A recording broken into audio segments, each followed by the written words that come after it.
La Bible révèle que la fin de toute chose est proche et que Dieu appelle tout homme à pouvoir se réjouir de la seconde venue de Jésus-Christ. L'objectif de cette présentation est de vous préparer à être du nombre de ceux qui gardent les commandements de Dieu et le témoignage, la foi de Jésus-Christ.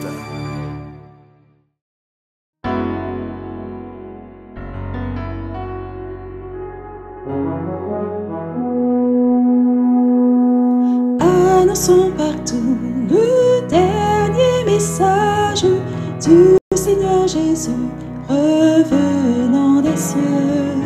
Dans le monde entier, rendons témoignage, ô roi saint et glorieux. Annonçons partout la bonne nouvelle, Jésus réunit tous ses rachetés. Il vient leur donner la vie éternelle en publiant ses bontés. Annonçons partout le dernier message, le Seigneur Jésus vient sécher nos pleurs, briser les liens de notre esclavage, mettre un terme à nos douleurs. Annonçons partout la bonne nouvelle, Jésus réunit tous ses rachetés. Il vient leur donner la vie éternelle en publiant ses bontés. Annonçons partout le dernier message, bientôt nous verrons la sainte cité. Gloire à notre Dieu, chrétien, bon courage, car voici l'éternité. Annonçons partout la bonne nouvelle, Jésus réunit tous ses rachetés. Il vient leur donner la vie éternelle en publiant ses bontés.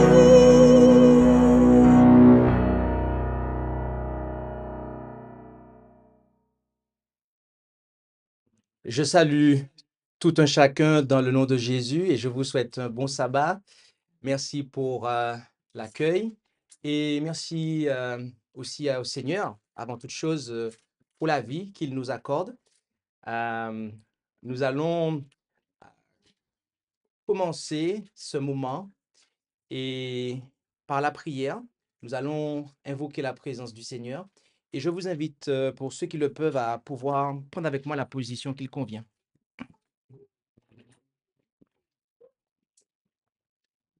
Prions.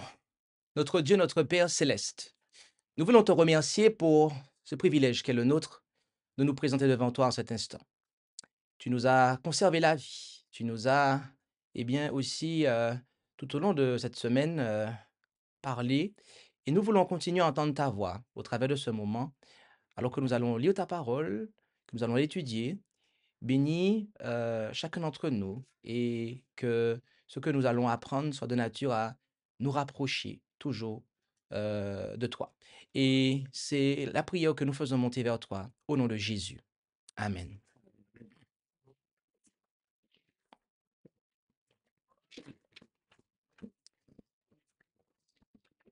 Nous sommes dans notre 64e étude de cette série sur le livre du prophète Daniel.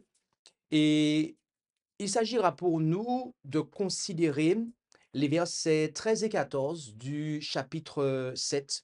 Et cette présentation qui porte sur les versets 13 et 14 du chapitre 7 a pour titre « Clôture du jugement, le royaume donné au Fils de Dieu ».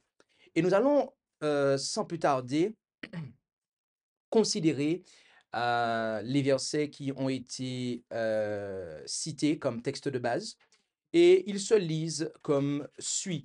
« Je regardais dans ces visions de la nuit, et je vis comme le Fils de l'homme qui venait sous les nuées du ciel. Et il vint jusqu'à l'ancien des jours, et on le fit approcher de lui. Et on lui donna la domination, la gloire et le règne, et tous les peuples, nations et langues le servirent. Sa domination est une domination éternelle qui ne passera point, et son règne ne sera point détruit. Tel est le texte de base que nous allons considérer durant cette étude. J'aimerais, en guise d'introduction de ces explications de ces deux versets, vous rappeler un espèce de graphique que je vous ai présenté depuis déjà deux études. En effet, celui qui est affiché à l'écran, nous voyons des mouvements au chapitre 7 de Daniel, des mouvements entre la terre et le ciel. Très précisément, quand on parle de mouvement, c'est que, eh bien, on a une séquence qui est celle qui se déroule sur terre, du verset 2 au verset 8. Puis, le verset 9 et 10, cela se passe au ciel. Le verset 11 et 12, ce qu'on a vu dans l'étude précédente, là, on redescend sur terre pour considérer ce qui se passe. Et là, en fait, ce qui est montré à Daniel au verset 13 et 14, eh bien, ça se passe au ciel. Donc, gardez bien ça en tête. Et je prends le soin de vous le rappeler parce que c'est en raison du fait que beaucoup de commentateurs bibliques ne tiennent pas compte de ce va-et-vient, et bien que de fausses interprétations prennent naissance. D'accord? Donc, et en plus de cela, nous allons le voir et nous allons le confirmer. L'étude qui est un préalable à celle que nous allons voir aujourd'hui, c'est l'étude qui avait pour titre « Ouverture de l'instruction du jugement ». Ce n'était pas l'étude précédente, c'était celle d'avant, mais nous vous invitons réellement, si vous n'avez pas considéré cette étude, à le faire, car ce que nous allons voir aujourd'hui sera annexe ou juxtaposé, entre guillemets, une suite, pour ainsi dire, de ce que nous avons vu dans cette étude. Daniel commence en disant « Je regardais dans ces visions de la nuit et je vis ». Cette formule d'introduction se retrouve ici comme au verset 2 du chapitre 7 et de nouveau au verset 7 de ce même chapitre, divisant ainsi l'ensemble de la vision en trois parties. La première englobant les trois royaumes, la deuxième le quatrième et son renversement, et la troisième le royaume du Christ ici. Et je regardais dans ces visions de la nuit et je vis comme le Fils de l'homme. Bien-aimé, Jésus-Christ est présenté dans la Bible comme étant Fils de l'homme et même le Fils de l'homme. En effet, lorsque nous considérons Luc 12, verset 8, il nous est dit « Or, je vous dis que quiconque me confessera devant les hommes, le Fils de l'homme le confessera aussi devant les anges de Dieu. » Amen. Et voyez-vous, on a quelque chose d'intéressant ici. Si vous vous rappelez bien, lorsqu'on avait considéré l'instruction du jugement, on avait vu qu'il ne s'agissait pas de l'ancien des jours, mais un ancien des jours. Et c'est la même chose qu'on a ici. Okay? L'araméen se lit littéralement un fils de l'homme, comme on peut le voir dans la seconde 21 que nous citons à titre exceptionnel. OK? Et quelqu'un de semblable à un fils de l'homme. OK? Donc, selon l'usage araméen, l'expression pourrait être rendue comme quelqu'un qui est comme un homme, ressemblant à un homme. Et certains ont estimé qu'une telle interprétation porte atteinte à la majesté de notre Rédempteur. Et c'est pour ça que les traducteurs ont préféré mettre le Fils de l'homme. Comme ça, ils se disent, ah non, c'est Jésus, on va mettre le Fils de l'homme parce que c'est lui. Oui, mais le problème, c'est que quand on vient tirer un petit peu les cheveux du texte pour soi-disant honorer Dieu ou son Fils, bah, on passe à côté d'une information que Dieu a nous communiquée, en fait. L'expression un fils de l'homme est certes indéfinie, mais la phrase correspondante en araméen est pleine de sens quant à elle. En effet, comme d'autres langues anciennes, l'araméen omet l'article lorsque l'accent est mis sur la qualité, mais elle l'emploie lorsque l'accent est mis sur l'identité. Dans l'ordre normal des récits prophétiques, le prophète décrit d'abord ce qu'il a vu, puis s'intéresse ensuite à l'identité. Les éléments prophétiques sont généralement introduits sans l'article défini. Lorsqu'il est fait référence par la suite, l'article défini est alors employé. Ainsi, il y avait 4 grands animaux au verset 3 et non pas les 4 grands animaux. Mais plus tard, on nous dit tous les animaux au verset 7. L'ancien des jours est présenté comme un ancien des jours, mais il est ensuite appelé l'ancien des jours. Et c'est la même chose pour le bélier. À un moment, on dit un bélier et après, on dit le bélier. 2 cornes et après, on dit les 2 cornes. Un bouc et après, le bouc. Et là, on saute déjà au chapitre suivant, chapitre 8, versets 3 à 8. Conformément à cette règle, le Fils de Dieu est présenté littéralement comme un de forme humaine. Il n'est plus désigné par cette expression dans cette prophétie. S'il l'était, l'article défini apparaîtrait très probablement. Dans le Nouveau Testament, l'expression fils de l'homme, dont la plupart des commentateurs s'accordent à dire qu'elle est basée sur le verset 13 du chapitre 7 de Daniel, apparaît presque invariablement avec l'article défini. Ok? Lequel est-ce en grec? Vous le connaissez. Votre serviteur vous l'a déjà dit. Ton. Ton. L'article défini. Ton.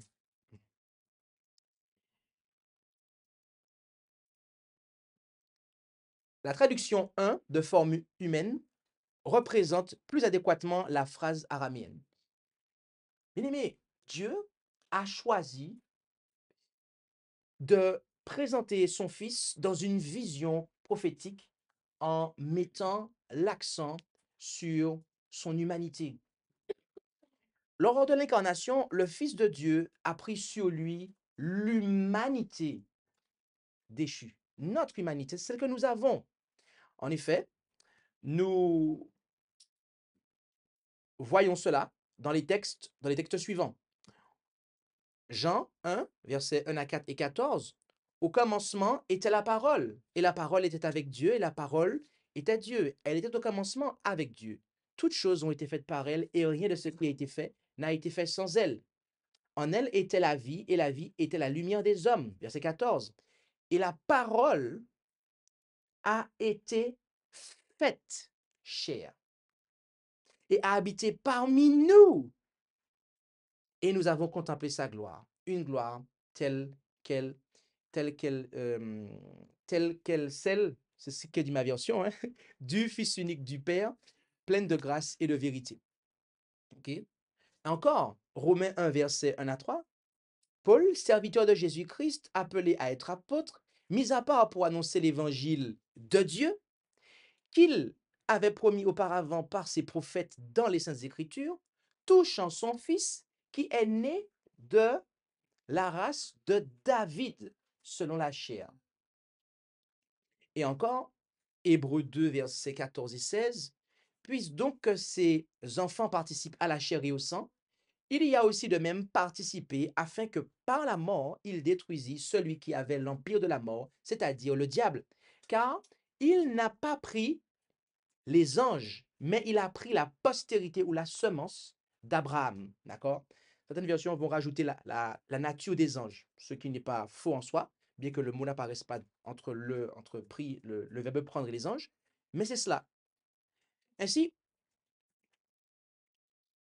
Jésus, la parole, a été fait chair. Il a pris sur lui l'humanité qu'avait David, ce David qui a péché. Il a pris sur lui l'humanité d'Abraham, ce Abraham aussi qui avait ses faiblesses. Jésus a revêtu cette humanité et il a remporté la victoire sur le péché. Il a vécu une vie sans péché dans une nature humaine déchue, pécheresse. Et c'est dans cette nature glorifiée, bien évidemment, eh bien, qu'il se présente devant le Père, qu'il nous représente devant le Père. C'est ainsi qu'il devint le Fils de l'homme, unissant sa divinité à l'humanité par un lien qui ne sera jamais rompu. J'aimerais que nous pensions à ça un instant. Jésus, depuis qu'il est remonté au ciel, d'ailleurs depuis qu'il est venu sur terre, jusque dans l'éternité à venir, il sera dans l'humanité, dans notre humanité glorifiée. Il a quitté le corps divin qu'il avait avant de venir sur terre pour, voir son esprit être implanté dans un corps humain, rempli de faiblesses. Il a remporté la victoire. Il remonte au ciel, mais il ne retourne pas dans son corps tel qu'il avait avant. Il restera dans dans le corps qu'il a eu sur terre, qui est glorifié pour l'éternité.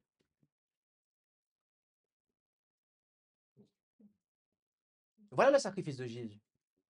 C'est pas pour dire que, oh, des fois, vous avez quelqu'un qui, je sais pas moi, quelqu'un qui roule dans une grosse voiture et puis bon, pendant 2 jours, 3 jours, il va rouler dans une petite voiture et puis après, parce qu'il sait après qu'il va reprendre sa grosse voiture. Vous faites un petit sacrifice un petit peu de temps. Jésus a fait un sacrifice éternel en fait. Jésus a fait un sacrifice éternel. Et je vous dis, chaque fois qu'on voit des choses comme ça, on devrait vraiment réfléchir. Moi, en tout cas, ça me fait réfléchir. Parce que je vois que Jésus a vraiment fait un sacrifice. Donc, le prophète vit qui était semblable à un homme, donc comme fils de l'homme, et il dit qu'il venait sous les nuées du ciel, et il vint jusqu'à l'ancien des jours, et on le fit approcher de lui. Certains pensent qu'il s'agit ici du retour de Jésus sur terre. D'accord? Lequel est mentionné dans les évangiles au chapitre de Matthieu, chapitre 16, versets 27 et 24, verset 30, qu'on va lire. Et on va mettre l'accent sur les similitudes de ces passages, sur lesquels certains se basent pour dire ça. Car le Fils de l'homme, donc déjà le Fils de l'homme, hein, ok, doit venir. Donc là, on le voit venir, c'est comme dans Daniel, dans la gloire de son Père, avec ses anges, et alors il rendra à chacun selon ses œuvres.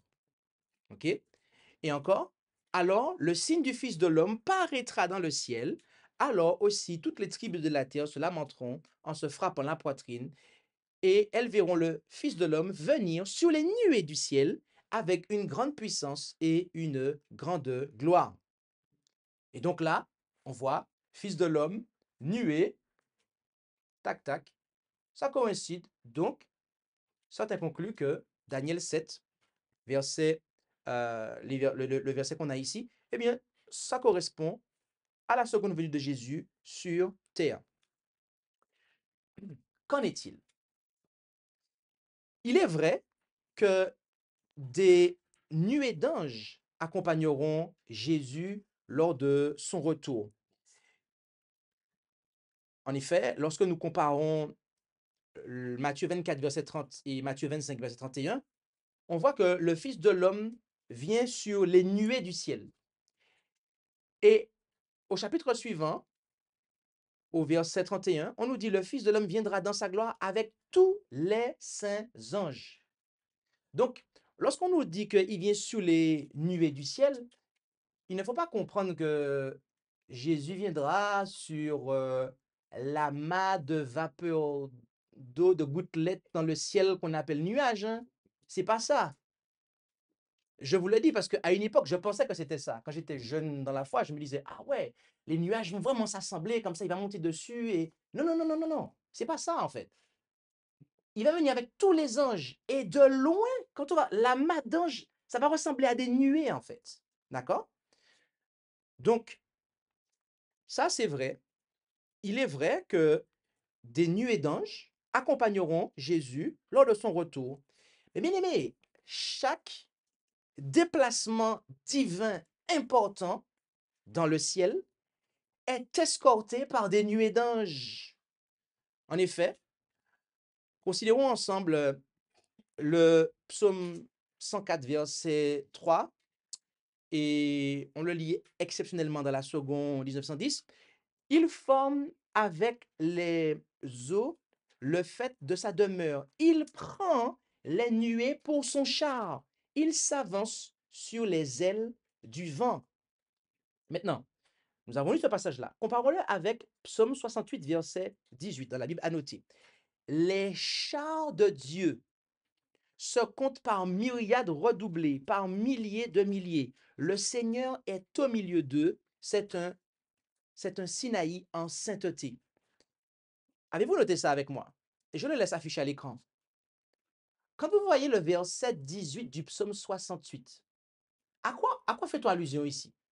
Aux anges, en fait. C'est eux qui sont par myriades, par milliers de milliers. Et on dit que le Seigneur est au milieu d'eux, forcément. Les anges l'entourent. Cet amas d'anges innombrables. Donc, on voit dans ces passages, qui n'ont rien à voir avec le retour de Jésus sur terre, hein, qui n'ont rien à voir avec un quelconque déplacement divin sur terre, on voit que quand il y a un déplacement important de la divinité, de notre divin, on voit que c'est escorté par les anges. Donc, cela ne veut absolument pas dire qu'il s'agit nécessairement, en Daniel 7, verset 13 et 14, d'une venue sur terre. Pas du tout. Et notez que ce sont eux qui le font approcher de l'ancien des jours. Parce que le texte nous dit, au verset 13, on nous dit, et on le fit approcher de lui. Quand on dit on, c'est impersonnel, on ne sait pas c'est qui le on. Mais lorsque vous regardez dans le texte original, vous voyez que l'expression qui est traduite par faire approcher, dans l'araméen, c'est un verbe. Et ce verbe-là, il est en fait au pluriel.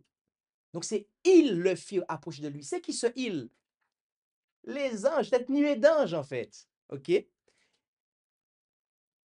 Par conséquent, la scène décrite en Daniel 7, verset 7, ne peut pas être le second avènement du Christ sur cette terre. Et ce, pour deux raisons. Pour deux raisons, en plus supplémentaires.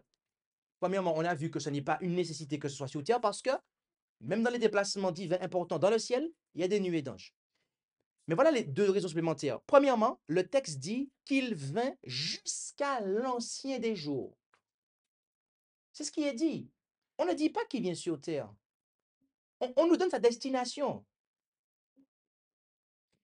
Or, deuxièmement, l'ancien des jours n'est pas sur terre. Dites-moi l'endroit où un lieu bien précis où Dieu est assis sur terre. Non, ce n'est pas le cas. On nous dit toujours qu'il est au ciel, en fait. D'accord? L'ancien des jours n'est pas sur cette terre, mais au ciel, dans son temple. Parce qu'on nous a présenté, on nous l'a présenté comme étant sur son trône. Et quand un monarque est sur son trône, c'est dans le temple, c'est dans son, là où son siège se trouve en fait. Donc, l'ancien des jours n'est pas sur cette terre, mais au ciel, dans son temple, à l'endroit où a lieu le jugement. Quel endroit? Dans le lieu très saint. Ainsi, la scène décrite en Daniel 7, verset 7, est la venue du Christ vers son Père dans le lieu très saint du sanctuaire céleste pour l'œuvre du jugement mentionnée au verset 14 du chapitre 8. Et notez bien ce que j'ai dit là aujourd'hui. Notez bien ce que j'ai dit là. Je vous ai précisé que l'œuvre du jugement mentionnée au verset 14 du chapitre 8. Et réfléchissez. Commencez à faire les études. Pourquoi le pasteur a dit ça? Pourquoi le pasteur a dit que l'œuvre du jugement est mentionnée en Daniel 8, verset 14? Parce qu'il n'y a pas le mot jugement là. Réfléchissez. Commencez à faire les études. Parce que quand on va arriver à ce verset-là,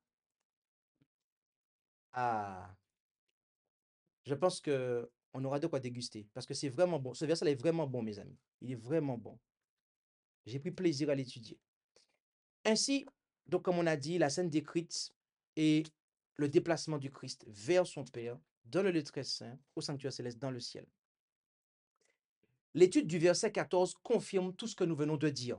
En effet, il est dit, et on lui donna la domination, la gloire et le règne.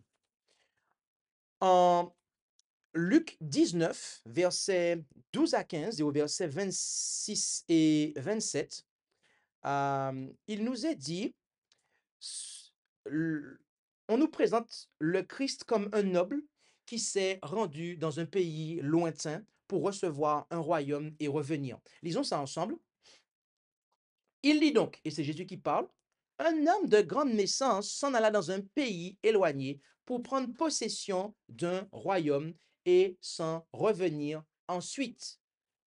Et ayant appelé 10 de ses serviteurs, il leur donna 10 marcs d'argent et leur dit, faites-les valoir jusqu'à ce que je revienne.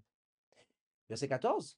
Mais les gens de son pays le haïssaient et ils envoyèrent une ambassade après lui pour dire, nous ne voulons point que celui-ci règne sur nous. Il arriva donc, lorsqu'il fut de retour, après avoir pris possession du royaume, qu'il commanda qu'on fît venir ses serviteurs auxquels il avait donné l'argent pour savoir combien chacun avait fait valoir. Verset 26. Aussi vous dis-je qu'on donnera à quiconque a déjà, et que pour celui qui n'a pas, cela même qu'il a lui sera ôté. Quant à mes ennemis, qui n'ont point voulu que je régnasse sur eux, amenez-les ici et faites-les mourir en ma présence. Fin de la lecture. Ici, nous voyons que Jésus est en train de se présenter comme un homme de grande naissance et qui va dans un pays éloigné pour prendre possession d'un royaume. Et après, il va revenir. Ça correspond exactement à ce qui s'est passé. Jésus s'en est allé pour aller récupérer le royaume. Et lorsqu'il l'a récupéré, à ce moment-là, il reviendra. Et notez que les gens de son pays ici, qui l'ont haï, ont envoyé une ambassade pour dire, nous ne voulons pas que cet homme règne sur nous. Comment les Juifs ont-ils fait ça? Ils ont demandé quelque chose. On verra ça tout à l'heure. Mais ici, il s'agit des Juifs le verset 14. C'est eux qui ont dit ça, en fait. D'accord? Bien aimé, à la fin de son ministère sacerdotal dans le sanctuaire, alors qu'il est encore au ciel, le Christ recevra le royaume de son Père et viendra ensuite sur terre pour son peuple. Et il y a un passage qui mérite notre attention. Il se trouve en Psaume 110, versets 1 et 2. où il nous est dit, et notez avec moi, l'Éternel, qui est la traduction de Yahweh ou Yahweh, Jéhovah si vous préférez, a dit à mon Seigneur, c'est-à-dire Adon, duquel on tire Adonai. Ok? Donc là, en fait, c'est le Père qui a dit au Fils. D'accord? Dans la King James, vous avez 2 fois Lord.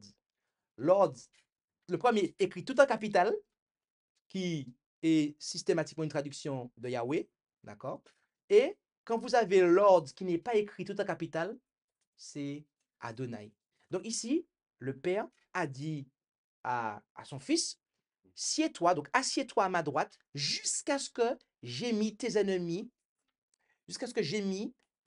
pour le marchepied de tes pieds.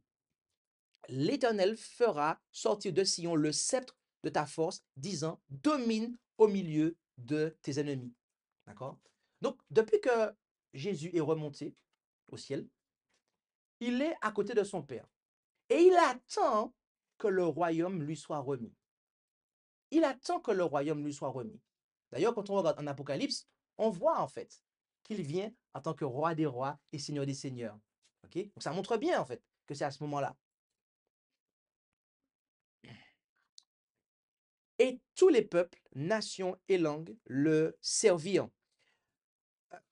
Certains pensent que ce verset, cette partie du verset indique que tout peuple, nation et langue le serviront, sans exception. Et que ainsi s'accomplira la chanson qui dira « On ira tous au paradis ». Il y en a qui pensent que tout le monde sera sauvé. Dieu va faire quelque chose pour qu'au final de compte, tout le monde sera sauvé. Pourtant, dans l'étude précédente, on a vu que ce n'est pas le cas en fait. Mais il y en a qui pensent que non, il y aura... Voilà, le texte le dit, regardez, hein, c'est marqué, tous les peuples, nations et langues le serviront. Donc, ça veut dire que tout le monde sera sauvé. En plus de ce que nous avons vu dans la présentation antérieure, le passage suivant indique, et les passages suivants indiquent tout le contraire. Et notez bien avec moi ceci. Ésaïe 60, verset 12, premièrement.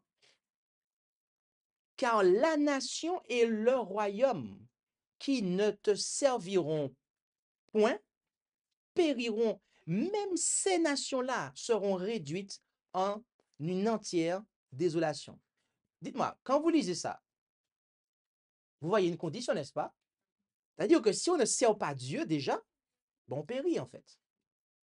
Mais il est intéressant en parallèle de lire Apocalypse 21, verset 24. Là, il est dit, et les nations qui auront été sauvées marcheront à sa lumière, et les rois de la terre y apporteront ce qu'ils ont de plus magnifique et de plus précieux. Le livre de l'Apocalypse, qui est la révélation de Jésus-Christ, eh bien, fait la lumière sur la question. C'est les nations qui auront été sauvées, d'accord, qui le serviront.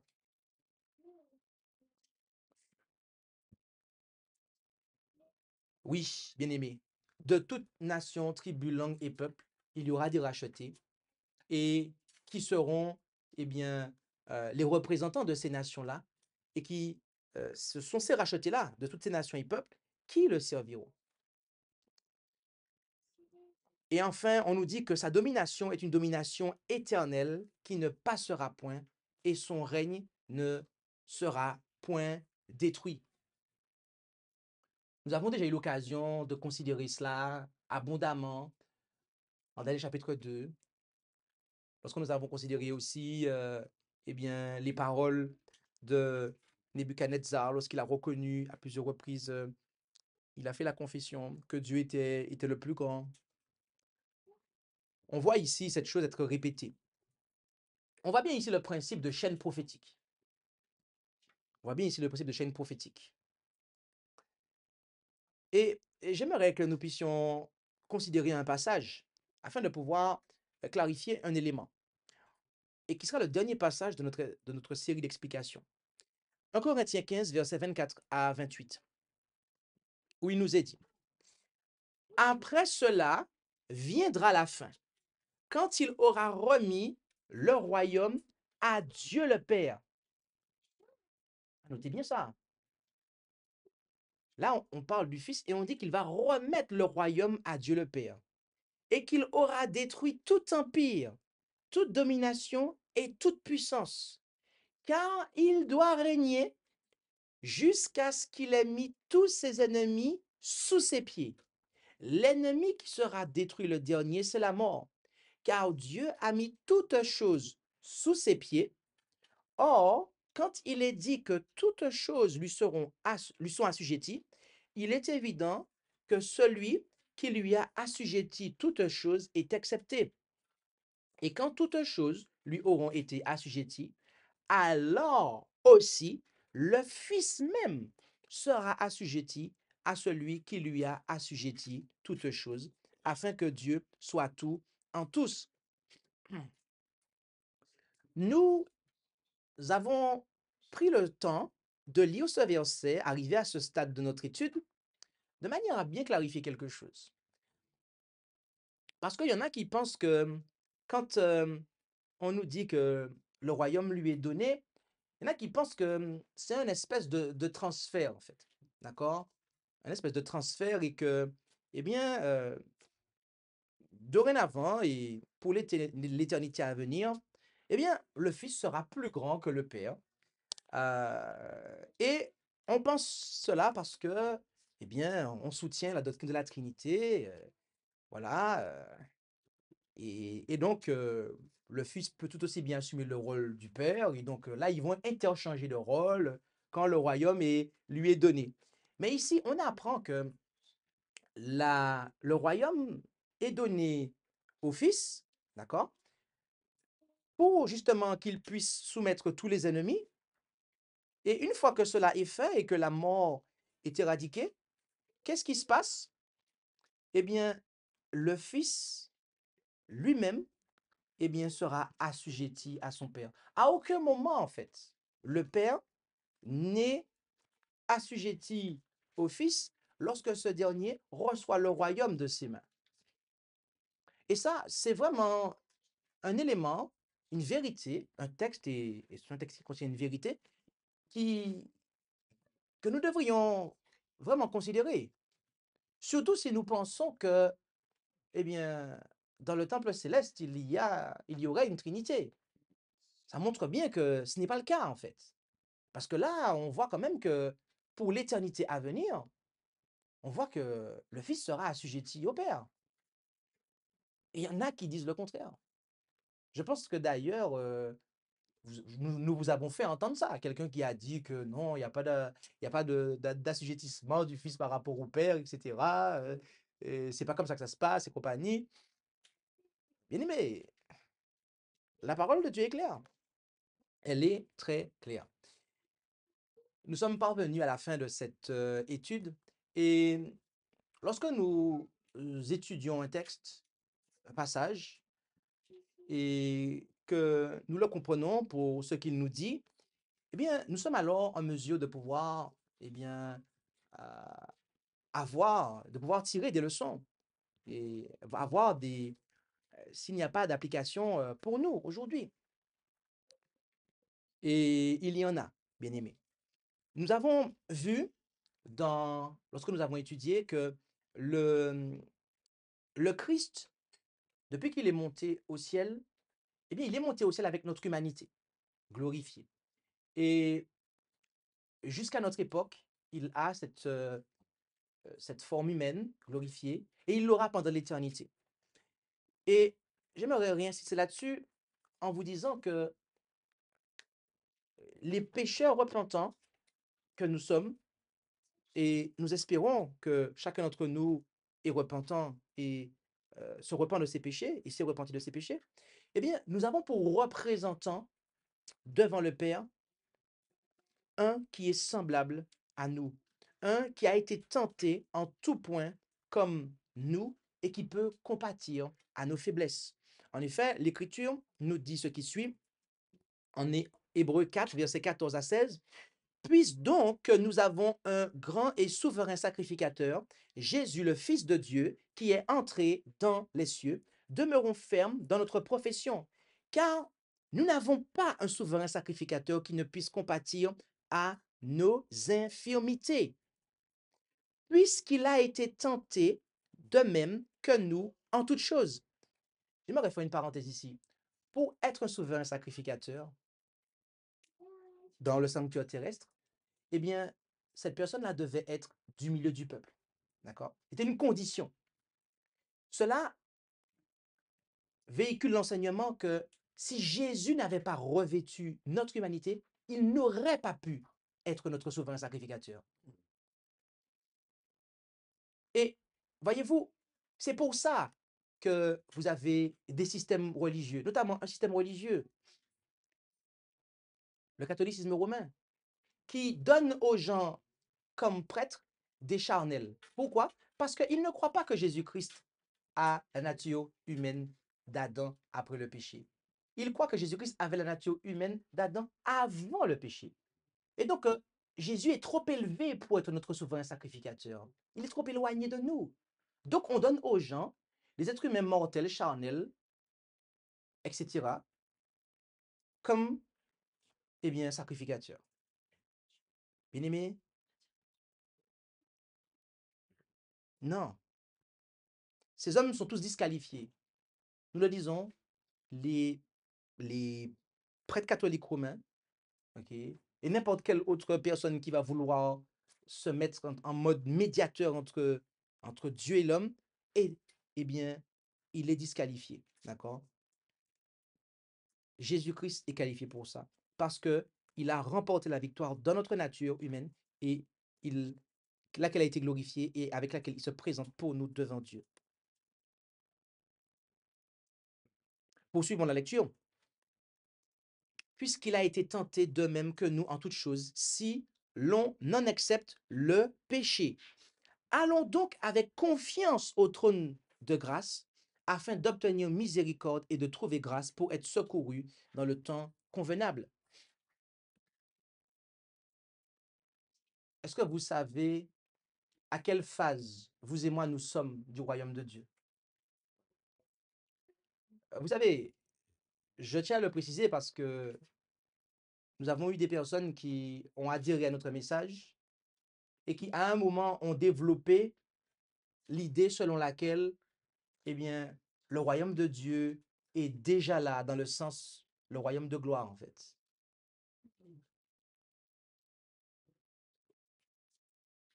Et vous savez à quoi ça a conduit ces gens-là? Eh bien, à dire qu'il n'y a pas de retour de Jésus. Ben oui, puisque si Dieu est déjà là, si Dieu est déjà là, si Jésus est déjà là, donc il n'a pas à revenir. Donc le royaume de Dieu est déjà là. En fait, c'est du spiritisme, c'est du spiritualisme, en fait, très précisément. Bien-aimés, nous ne sommes pas à l'époque du royaume de gloire, vous et moi. Nous sommes à l'époque du royaume de grâce. Nous devons recevoir la grâce de Dieu dans notre cœur. Dieu doit d'abord régner dans notre cœur. Nous devons être citoyens du royaume de grâce. Et si nous maintenons notre citoyenneté, qu'est-ce qui va se passer? Eh bien, nous serons alors éligibles à être citoyens du royaume dans sa gloire. D'accord? C'est pour ça que nous devons aller au trône de grâce. C'est pour ça que si nous avons des faiblesses, si nous avons des péchés avec lesquels nous sommes encore en train de lutter, bien aimés, eh bien, il nous est dit que nous devons aller avec confiance au trône de la grâce afin d'obtenir miséricorde et de trouver grâce pour être soutenus.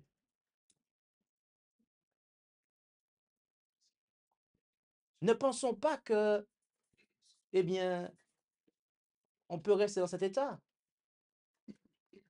Non, il nous faut aller au trône de la grâce, de manière à ce que la grâce puisse faire son œuvre en nous, pour que nous soyons éligibles au royaume de la gloire. Parce que devant le Dieu de gloire, le péché ne subsistera pas. Et la personne dans laquelle le péché habite non plus.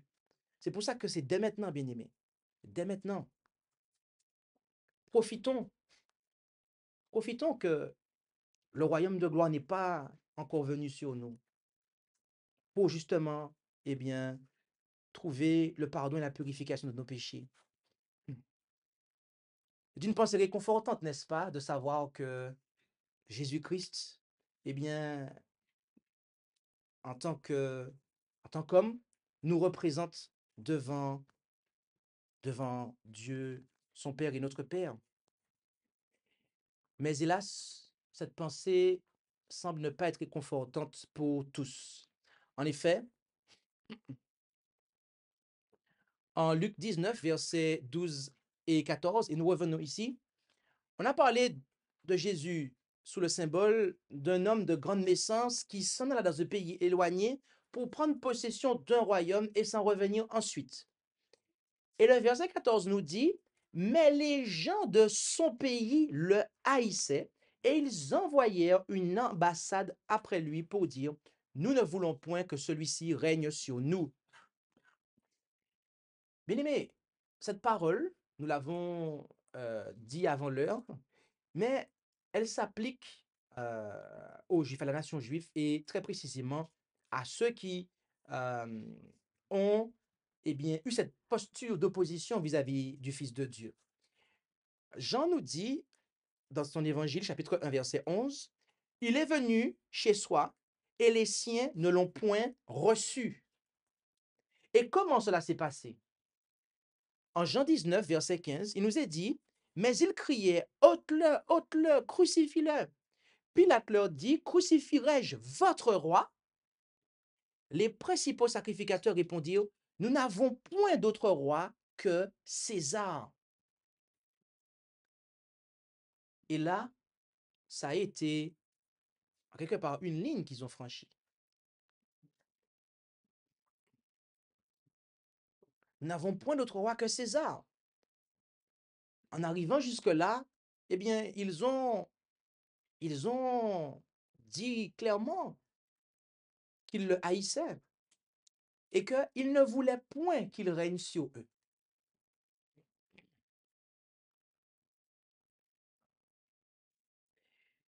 Et ces paroles n'ont pas...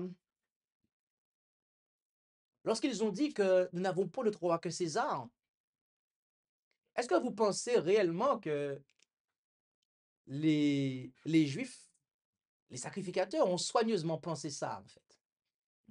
Non.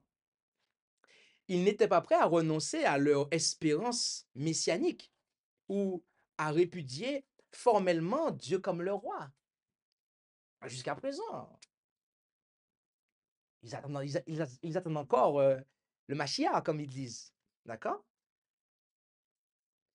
Mais le subterfuge ici qu'ils ont employé reflète leur souci de se débarrasser de Jésus.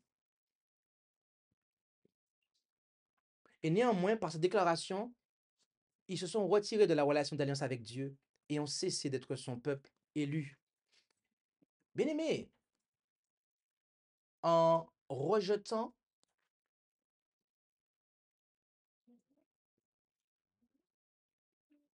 le messager de Dieu, l'ange de l'Éternel,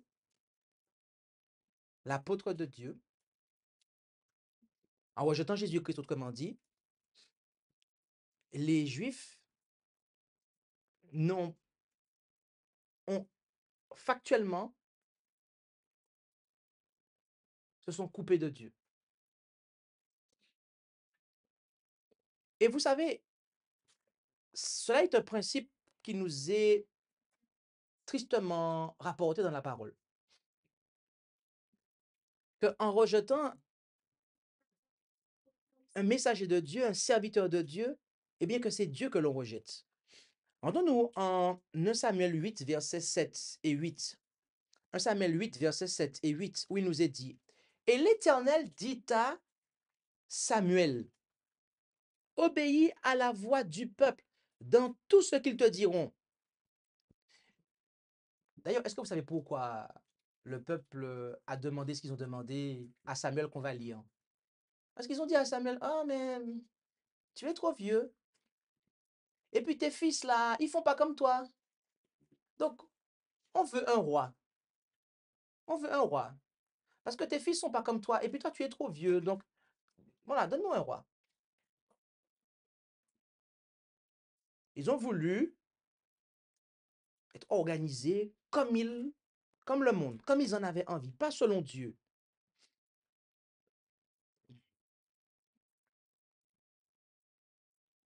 Et l'Éternel dit plus loin donc à Samuel, car ils ne t'ont point rejeté, mais ils m'ont rejeté, afin que je ne règne point sur eux. Et notez la suite, le verset 8. Selon tout ce qu'ils ont fait depuis le jour que je les ai fait monter hors d'Égypte, jusqu'à ce jour, et comme ils m'ont abandonné et qu'ils ont servi d'autres dieux, ils en usent, ils en usent aussi de même à ton égard. Avez-vous noté ça? Quand j'ai vu ça, je me suis dit, attends, il y a un truc qui nous faut creuser là. Le Seigneur dit que ce qui s'est passé, ce que les Israélites ont fait avec Samuel,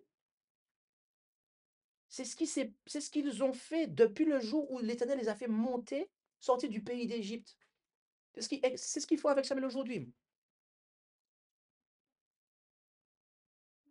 Je reprends pour ceux qui n'auraient pas suivi. On a là un peuple qui rejette un serviteur de Dieu. Et face à cela, Dieu dit non, c'est pas toi qui rejettes, c'est moi qui le rejette, afin que je ne règne point sur eux. En ne voulant pas de ces serviteurs de Dieu, c'est de Dieu qu'ils ne veulent pas comme roi. Et le Seigneur dit que ils font ça depuis qu'il les a fait sortir du pays d'Égypte. Avez-vous déjà étudié ou lu de manière soigneuse Exode et Nombres?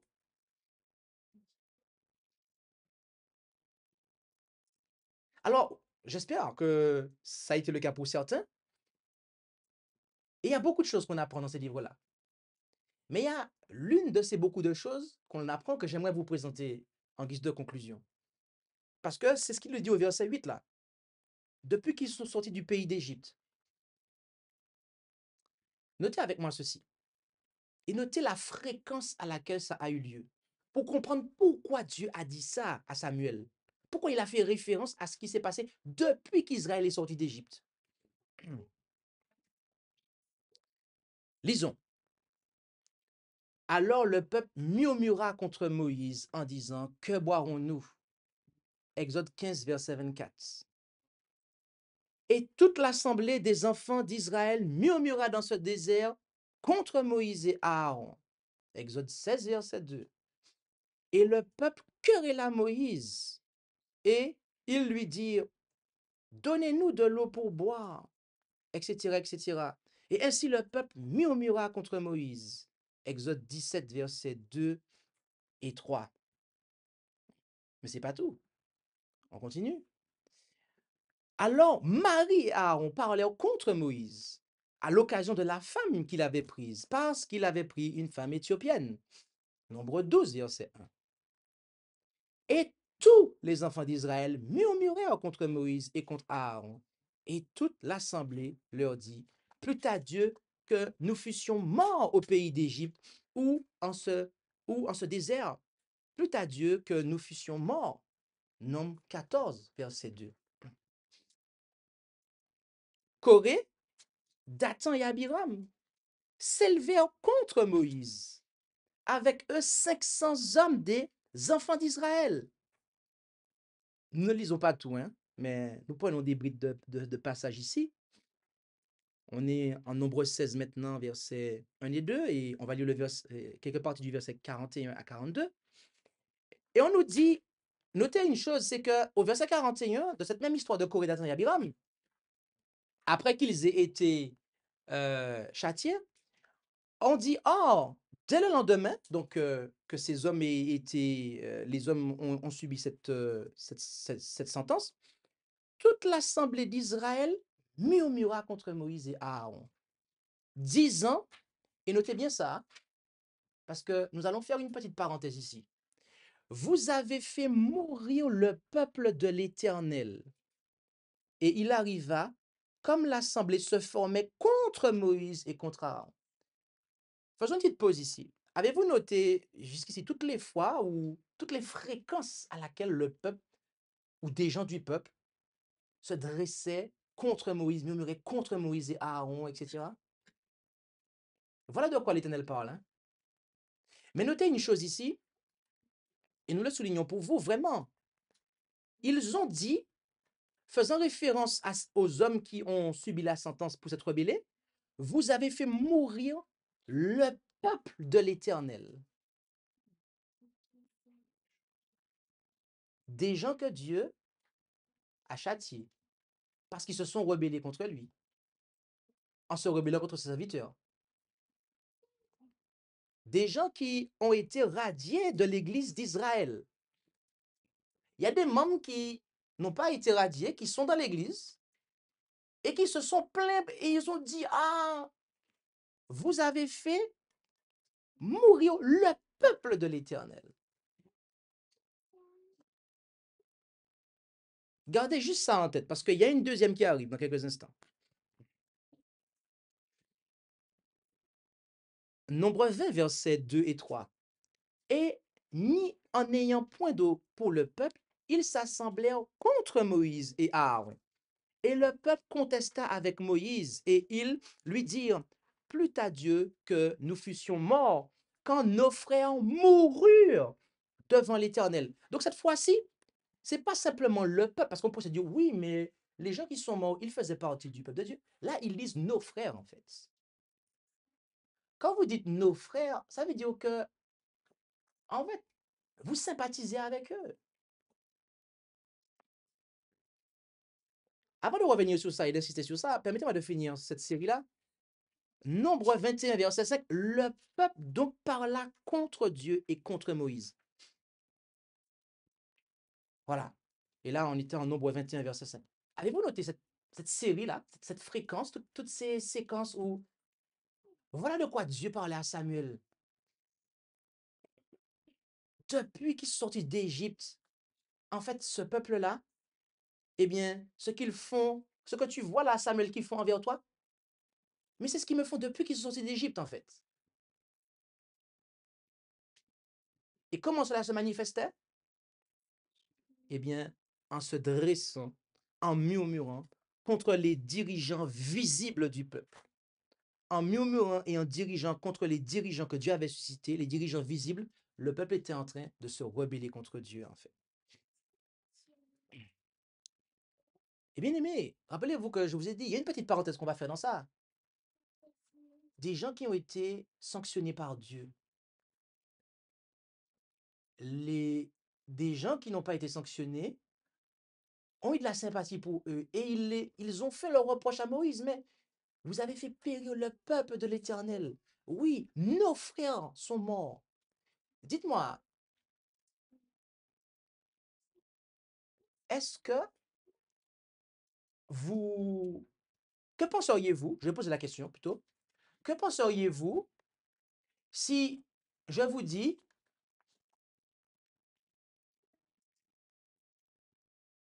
mon frère le diable, ou le diable mon frère? Si moi là, aujourd'hui, je vous dis, ah non, mais le diable c'est mon frère, hein?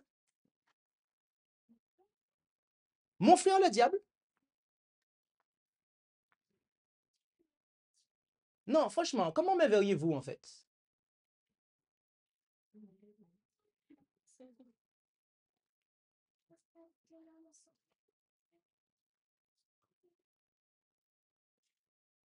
Je pense que vous voyez qu'il y a un problème dans ça, si jamais je disais ça en fait.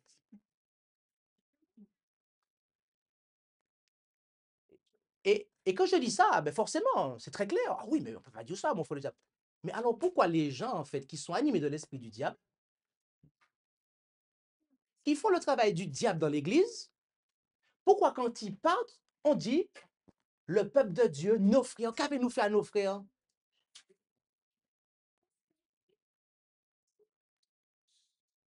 Il y en a qui ne veulent pas que le pasteur dise mon frère le diable, mais pourtant c'est ce qu'ils vont dire en fait eux-mêmes en fait. Bien-aimé, plaise à Dieu vraiment que nous ne soyons pas de ceux qui l'auront rejeté en, en s'opposant à ceux qui portent le message de Dieu, en s'opposant à ceux qui veillent à ce que, eh bien, l'ordre règne dans le camp, en fait, de manière à ce que le Seigneur puisse manifester sa présence. Plaise vraiment à Dieu, de sorte que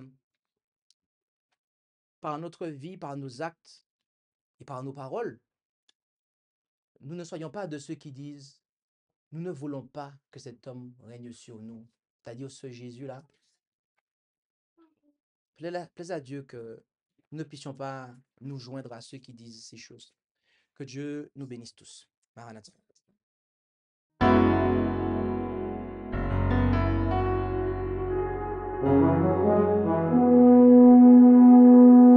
Annonçons partout le dernier message du Seigneur Jésus, revenant des cieux. Dans le monde entier, rendons témoignage, ouvre saint et glorieux.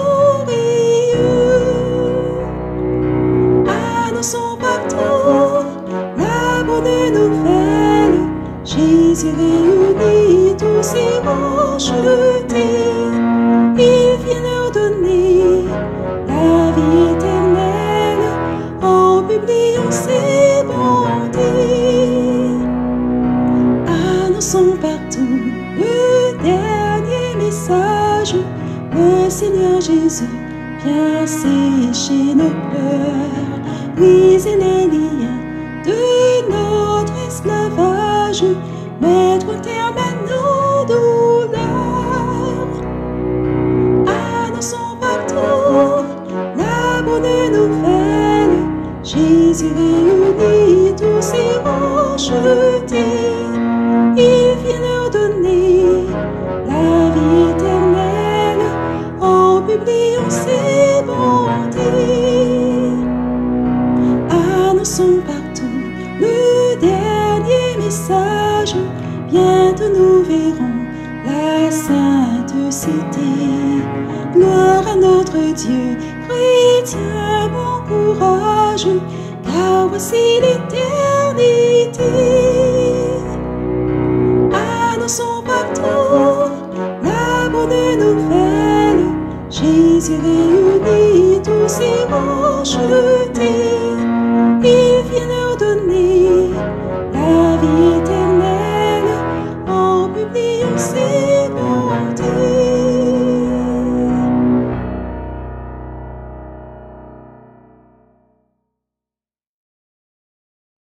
Amen. Nous allons clôturer par la prière et je vous inviterai là où c'est possible à pouvoir vous prosterner.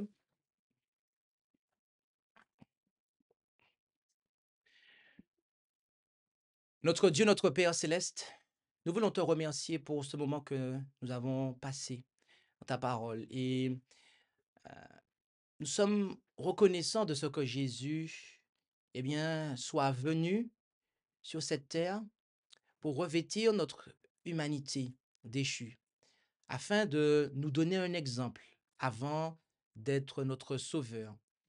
Et ce sacrifice, il le continue jusqu'à notre époque. Il le continuera dans l'éternité à venir. Il sera constamment notre représentant, notre aîné, notre grand frère, ce second Adam. Et nous sommes reconnaissants. Et Père, nous réalisons que ton royaume, avant de venir dans la gloire, eh bien, c'est d'abord le royaume de grâce. Et que l'esprit de grâce est un esprit qui est opposé à l'esprit de rébellion, à l'esprit de révolte. Car toutes les fois que, eh bien, nous rejetons ton messager, toutes les fois que nous rejetons un serviteur que tu envoies, eh bien, en définitive, comme les Juifs, nous disons, nous ne voulons pas que eh bien, cet homme règne sur nous, c'est-à-dire que ton Fils règne sur nous. Alors, aide-nous à comprendre que nous ne pouvons pas eh bien, appeler le diable notre frère et que de ce fait, nous ne pouvons pas non plus nous joindre à ceux qui euh, le disent en eh bien, se réclamant de fraternité avec des personnes qui ont délibérément et consciemment choisi de s'opposer à ton œuvre et d'avoir leur propre voix. Père Céleste, nous te demandons de nous aider à pouvoir eh bien, nous réclamer de ta grâce, d'aller au trône de grâce tant que le temps de grâce est- et se continue, de sorte que eh bien, nous puissions être prêts pour intégrer le royaume de gloire. Bénis chacun d'entre nous, Père Céleste, et nous t'en prions, au nom et par les mérites de Jésus. Amen. Merci d'avoir écouté cette présentation avec intérêt. Pour plus d'informations, consultez notre site internet lereste.org et suivez-nous sur Facebook ainsi que sur YouTube à @lereste. Vous pouvez aussi nous contacter par email à info@lereste.org ou par téléphone au +33 6 12 60 13 69.